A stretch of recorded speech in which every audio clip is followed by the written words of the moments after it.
welcome to this deep dive. Yeah, thanks for joining us.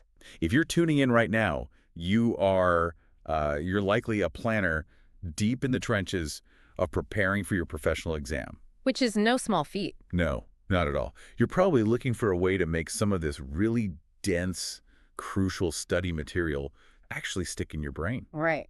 Because we know exactly how grueling exam prep can be, staring at pages of codes and regulations. Ethical guidelines. Exactly. Until the words just start to blur together.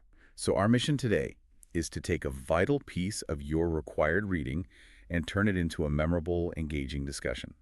So that when you finally sit down in that testing center, the answers they just click into place automatically. That is the goal.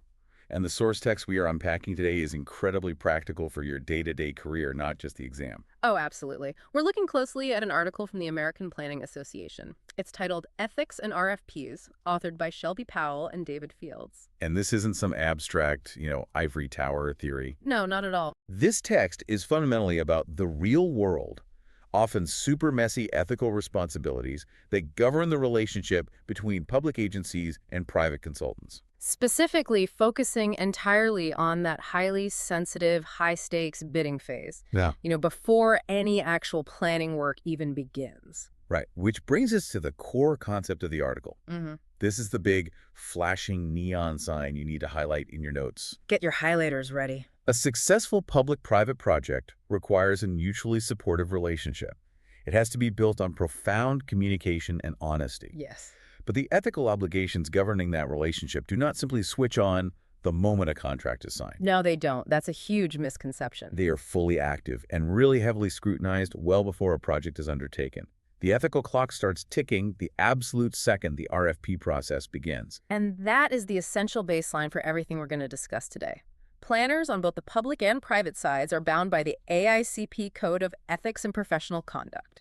Every single interaction, every email, every phone call during the bidding process is a potential ethical minefield if you aren't paying strict attention. So to give you the exact structure you need to master this for your exam, we are going to mirror the source document's layout. Which is really helpful. We'll walk through 3 specific real-world case studies that were actually derived from discussions at a national planning conference. Yeah, so instead of just reading a list of rules at you, we're going to look at the scenario, translate the specific ethical rules that apply, debate the nuanced friction points. Between the public and private sectors, yeah. Exactly. And finally, give you the definitive best practice conclusion. That strict adherence to the rules applies perfectly to our first scenario. It revolves around a seemingly harmless conversation. Ah, yes. Let's look at the first case from the text.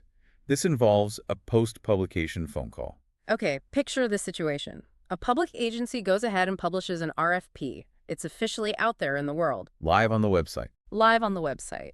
Shortly after it goes live, a planner working at that public agency reaches out directly to a specific consulting firm. She picks up the phone. Just picks up the phone, gives them a call, and actively encourages them to bid on the project. They explicitly state that the agency is looking for their specific approach because it happens to be different from what the agency has worked with in the past. Okay, but wait, I have to play devil's advocate here for a second. Go for it. Isn't planning inherently about relationship building? Like getting the absolute best result for the community? Sure. So if an agency knows a firm does great, innovative work, why is picking up the phone to encourage a bid suddenly toxic just because a PDF was uploaded to a procurement website? It is a totally fair question, and it's exactly why this trips up so many professionals. The issue isn't the desire for innovation. Right. The issue is the optics and the formal procurement process. For your flashcards, listener, this triggers 2 major ethical rules. Okay, what's the first one? First, you have to consider the mandate to avoid even the appearance of a conflict of interest when accepting assignments. The appearance of a conflict, not even an actual one. Exactly. Yeah. That is Principle 2C in the code. It doesn't matter if the agency planner's intentions were purely focused on getting a better project outcome. Right. Because if it looks biased to an outside observer. Say, a competing firm who finds out about this back-channel phone call. Yeah, the integrity of the entire bidding process is totally compromised. Which makes the second applicable rule much clearer. That one deals strictly with private communications. Rule of conduct number 8, right? Yes. Rule of Conduct 8 strictly dictates that public officials or employees cannot engage in private communications with planning process participants if the discussions relate to a matter over which they have authority to make a binding final determination. The exception, I assume, is if the law or agency rules explicitly allow it. Right, which in standard RFP processes, they almost never do once the document is published. Okay, so does this specific phone call show favoritism solely because the agency reached out to this one single firm? Well, Like, what if the agency planner decided to call 5 different firms with the exact same encouraging message? Would democratizing the phone calls make it ethically okay? the number of firms contacted is actually a distraction. Really? Yeah. The critical variable you must remember for the exam is timing. The publication of the RFP is the dividing line that changes the entire ethical landscape. Okay, so prior to publication. Prior to publication, agencies can, and often do, have broad conversations with consultants about industry trends, innovative approaches, what they might need in an upcoming project. So that's just standard market research. Exactly. But once that document is live, a strict, formal, and legally binding process begins. Got it. So if a test question asks how the agency should have handled their desire for an innovative, different approach, what is the best practice answer? The conclusion is entirely about proactive process design. If the agency genuinely wanted an innovative approach, they were required to address that desire before the RFP was published. Right, put it in the document. They should have explicitly stated in the RFP itself that they were seeking non-traditional methods, or even better, establish innovative approaches or techniques as a specific weighted metric that all proposals would be scored against. Well, that levels the playing field, so every competing firm knows exactly what the agency values. Precisely. That's a great mental shortcut for the exam. Once the RFP is out, private side conversations discussing desired qualifications or the agency's secret hopes for the project are strictly off limits. Off limits. The standard operating procedure from that moment forward is written questions, public answers. So if a firm has a question, they submit it in writing. The agency then publishes that question, along with the official response, to all competing firms simultaneously. Which completely strips away the ambiguity, and it removes the appearance of a conflict of interest. That is the exact takeaway. Okay, now moving from the strict rules of the bidding phase. Yeah. What happens when a firm actually wins the bid, but the reality of the work doesn't match the promise they made? This brings us to the second case study the APA article highlights, the bait and switch on project scope and fee. This one highlights a very real, everyday friction between public agencies and private consultants. Yeah, we see this a lot. Here's the scenario from the text.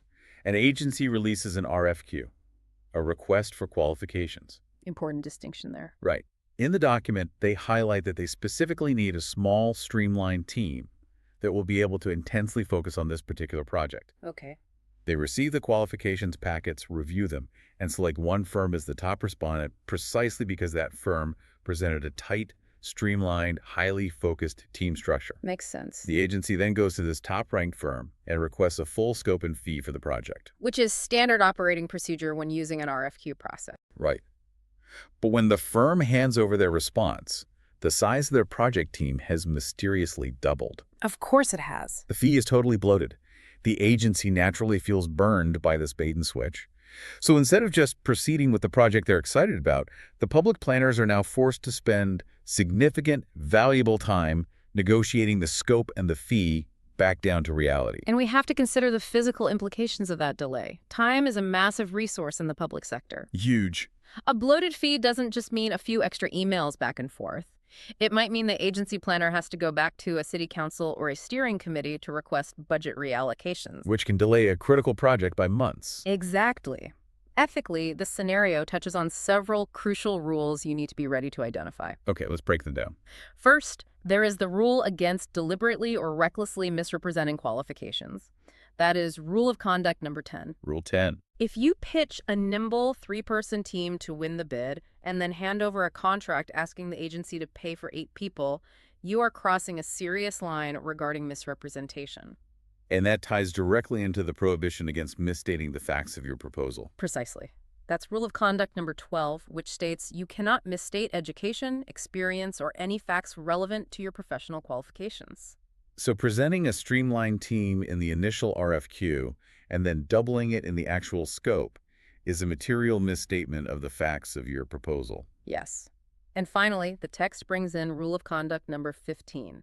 This one states planners shall not accept work beyond their professional competence unless the client agrees another competent professional will perform the work. Oh, I see. If you have to double your team size to actually accomplish the scope, it raises questions about whether the initial small team was actually competent to handle the work in the first place. Exactly. But, to look at this from the consultant side for a moment, Yeah, let's play devil's advocate again. the source text points out that expectations often change during the lifespan of a project's procurement. That's true. Maybe a new mayor is elected, or a city council turns over, and the actual work scope has to be greatly altered by the agency. And consultants aren't mind readers. Sometimes agencies ask for a massive, comprehensive deliverable, but insist they only want a small team and a shoestring budget. Right. Every time an agency adds a task, it has real budget implications. You can't just add deliverables without adding billable hours. That is the core of the frustration. And the article poses an interesting question. Should contracts leave an open-ended a la carte section to allow for this inevitable flexibility? That would be nice. But consultants want agencies to be highly realistic about budgets. Right. And in contrast, agency staff feel that consultants need to be much more mindful when they're initially crafting a scope and budget. Because agencies expect consultants to use their private sector expertise to account for contingencies up front. Exactly. This friction really peaks. Like in our scenario, when the final proposed project team or fee looks absolutely nothing like what was originally pitched. So when our listener is staring at a multiple choice question on the exam about a scope and fee bait and switch, what is the core takeaway they need to select? The takeaway is that specificity must be your ultimate safeguard. Specificity. Yes. If an agency truly desires a small team on a project, that information cannot just be an unstated preference or a casual hope. It needs to be explicitly and rigorously included in the RFQ. And conversely, that exact information needs to be accurately and honestly conveyed in the consulting firm's response. Furthermore, this scenario perfectly illustrates a broader structural lesson regarding procurement methods. You're talking about the debate between using an RFP versus an RFQ. Exactly. Many professionals argue it is often ethically and practically safer to issue an RFP, which inherently requires a detailed scope and a budget proposal from the start rather than an RFQ, which merely requests a statement of qualifications. Yeah, because with an RFP, you force the alignment of the team size, the scope, and the fee right out of the gate. You essentially remove the gray area where this bait and switch usually occurs because all the cards are on the table before anyone is selected. That structural choice can save a massive amount of administrative headache. Huge amounts. Let's pivot to our third and final scenario from the text, which moves away from the team size and focuses on the resumes of the team members themselves. Case number 3. Yeah, the custody battle over a reference project. This one is so common now. Okay, an agency releases an RFP, reviews the responses, and narrows the field down to 2 finalists. But as they're reviewing the proposals side by side, they notice a glaring anomaly. Both of these finalist firms are listing the exact same large-scale, high-profile project as a key reference. Which should immediately prompt an investigation by the agency's selection committee. So they get to the interview phase, and the timeline is revealed. It becomes clear that a staff member who had key expertise on that shared reference project had actually switched firms after completing that project. Right.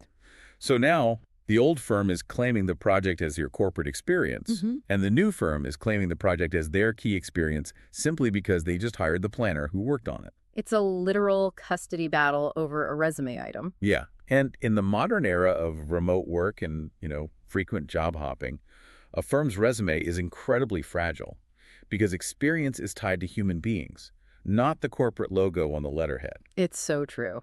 For the exam, this brings us back to 2 vital rules. First, there's the mandate to provide adequate, timely, clear, and accurate information on planning issues. That's rule of conduct number 1. Rule 1, yes.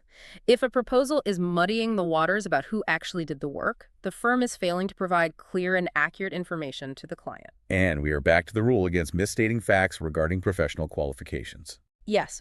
Rule of conduct number 12 is reiterated heavily here.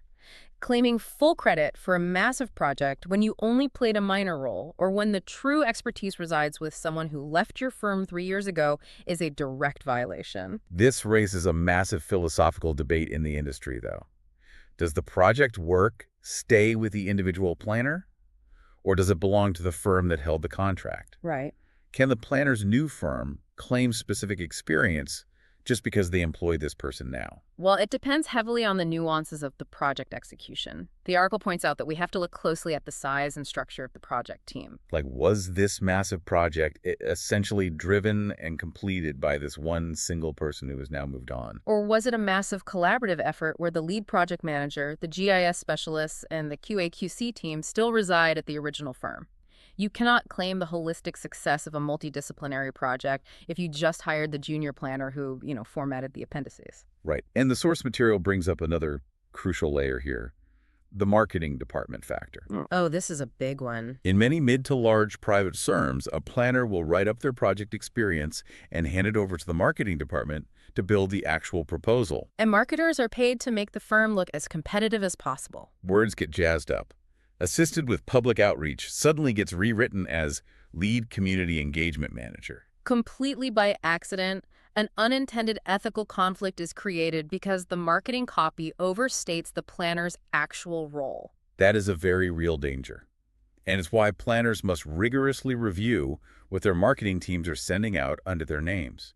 You cannot outsource your ethical obligations to the marketing department. Never. So how do we resolve this custody battle for the sake of best practices and the exam? Right, what's the conclusion? The conclusion is that rigor and clarity are non-negotiable. A proposal needs to meticulously specify the exact role of the firm in a prior project. It must clearly delineate whether existing team members or past team members were the ones actually involved in the work. You have to spell it out. You have to say, Sarah was the lead environmental analyst on this specific phase of the project, and she is now bringing that exact expertise to our firm. Yes. You could just slap a photo of the completed project in your proposal and imply your current roster did all the heavy lifting. And for the agency planner, which is often the perspective the exam will ask you to adopt the best practice, is to stop accepting glossy summaries at face value. Dig deeper. You must direct highly specific questions about project ownership during the interview phase or while actively checking references. You have to determine a staff member's actual granular level of involvement in a reference project. The article also suggests a highly proactive step for public agencies to prevent this entirely. Agencies should strongly consider creating a specific, standardized template within the RFP itself. This is such a great tool. A template that forces competing firms to explicitly document the specific roles, billable hours, and responsibilities of individual staff members on any projects they try to use as references. Because by forcing consultants into a rigid, standardized format, you eliminate the wiggle room that marketing departments sometimes exploit. It's all about designing a procurement system that forces honesty and transparency from the very first interaction. Exactly. Let's zoom out and recap what we have covered today to solidify this for your exam prep. Across all three of these case studies from the APA's Ethics and RFPs article, we are seeing a massive overarching theme. Proactive transparency. Proactive transparency, ruthless specificity in your documents, and incredibly clear communication are the ultimate shields against ethical breaches in the bidding process. Whether it's keeping all questions public and written to avoid the appearance of a conflict, Or clearly aligning the required scope with the proposed team size to prevent a bait and switch. or meticulously documenting exactly who did what on past projects to solve the resume custody battle. The goal is always to remove ambiguity before a contract is ever signed. Mastering these scenarios is not just about memorizing rules to pass a multiple choice exam. Understanding the underlying why behind these rules builds the foundation for an unimpeachable professional reputation in the planning field. Absolutely. It makes you a public planner that private firms respect and a private consultant that public agencies actually trust. Before we wrap up, there is a broader implication to all of this that is worth considering as you enter the next phase of your career. As the planning profession becomes increasingly collaborative, and as remote work makes it easier than ever for professionals to jump between the public sector, private firms, and across state lines rapidly. Yeah. How might these rules regarding project ownership and competence need to evolve in the next 10 years? Oh, that's a great question. If a planner takes their expertise across the country seamlessly, working from a laptop, how will local agencies verify those complex, out-of-state references? It's a fascinating puzzle for the future of our field, and the ethical codes will inevitably have to adapt to an increasingly fluid workforce. Keep that evolving landscape in mind as you study. You are entering a dynamic, vital profession where the ethical gray areas are only going to get more complex. Thank you for joining us on this deep dive. Keep up the rigorous work with your studying, trust your preparation, and we wish you the absolute best of luck on your upcoming professional exam. You are going to do great.